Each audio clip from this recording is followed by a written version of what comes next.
Michail und Valeria heirateten im fernen Jahr 1960. Seitdem haben sie, Herz an Herz, glücklich 60 Jahre in der Ehe gelebt. Ihr ganzes Leben lang, seit sie sich kennengelernt hatten, unterstützten sie sich immer in allen Unternehmungen und verbargen niemals Geheimnisse voreinander. Doch die Großmutter hatte ein Geheimnis. Sie bewahrte auf dem Dachboden eine Schuhschachtel auf, die mit etwas gefüllt war, von dem ihr Mann nichts wissen sollte. Sie hatte ihm strikt verboten, sie zu öffnen und nachzusehen, was sich darin befand. Viele Jahre lebten sie zusammen, und der Mann respektierte den Wunsch seiner Frau, die Schachtel nicht zu öffnen. Doch von Zeit zu Zeit wurde er einfach von Neugier geplagt, was sie in dieser Schachtel aufbewahrte, von dem er nichts wissen sollte.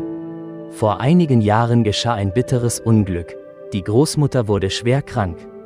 Sie wusste, dass die Krankheit ernst war, und ihre Gesundheit war nicht mehr die beste, und die Hoffnung auf Heilung schwand allmählich. Da beschloss die Großmutter, dass sie diese Welt nicht mit Geheimnissen und Rätseln gegenüber ihrem Mann verlassen wollte. Sie winkte Michail zu sich und sagte: Ich möchte nicht, dass zwischen uns Geheimnisse bleiben. Ich weiß, dass du viele Jahre wissen wolltest, was ich in der Schachtel aufbewahre, und wahrscheinlich bin ich bereit, es dir zu erzählen. Hol bitte diese Schachtel vom Dachboden. Er holte sie gehorsam vom Dachboden und brachte sie zu ihr. Die Großmutter bat ihn, die Schachtel zu öffnen. Michail, mit zitternden Händen vor Ungeduld und in Erwartung von etwas Unbekanntem, wischte langsam den Staub von der Schachtel ab und begann, sie langsam zu öffnen. In der Schachtel entdeckte er 2 handgestrickte Puppen, eine rote und eine gelbe.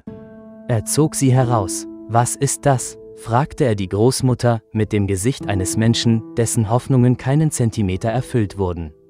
Du Dussel, schau genau hin, da sollte unter den Puppen noch eine weitere Schachtel sein. Michail schaute und tatsächlich lag dort eine rechteckige Schachtel. Er öffnete sie und fand darin einen riesigen Geldbündel, dessen Gesamtbetrag 350.000 russische Rubel betrug. Vor Überraschung öffnete er den Mund und fragte sie: Was bedeutet das alles? Irgendwelche Puppen, ein großes Geldbündel, hast du dich mit Okkultismus beschäftigt und mit Nadeln in Voodoo-Puppen gestochen? Die Großmutter lachte: Ich sage dir, du Dussel. Als wir heiraten wollten, gab mir meine liebe Großmutter einen sehr wertvollen Rat, um Streitigkeiten im Eheleben zu vermeiden. Bei jedem Streit, der zwischen uns entstehen würde, sollte ich nicht mit dir streiten, sondern schweigen und einfach eine Puppe stricken. Das half mir, mich abzulenken und den negativen Stress abzubauen. Der Großvater hörte sich das alles an.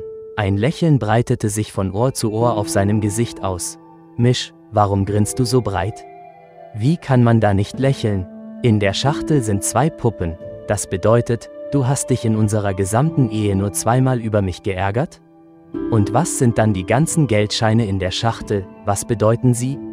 Jetzt lächelte die Großmutter und sagte: Das sind, mein Lieber, das Geld, das ich verdienen konnte, indem ich alle anderen Puppen verkauft habe.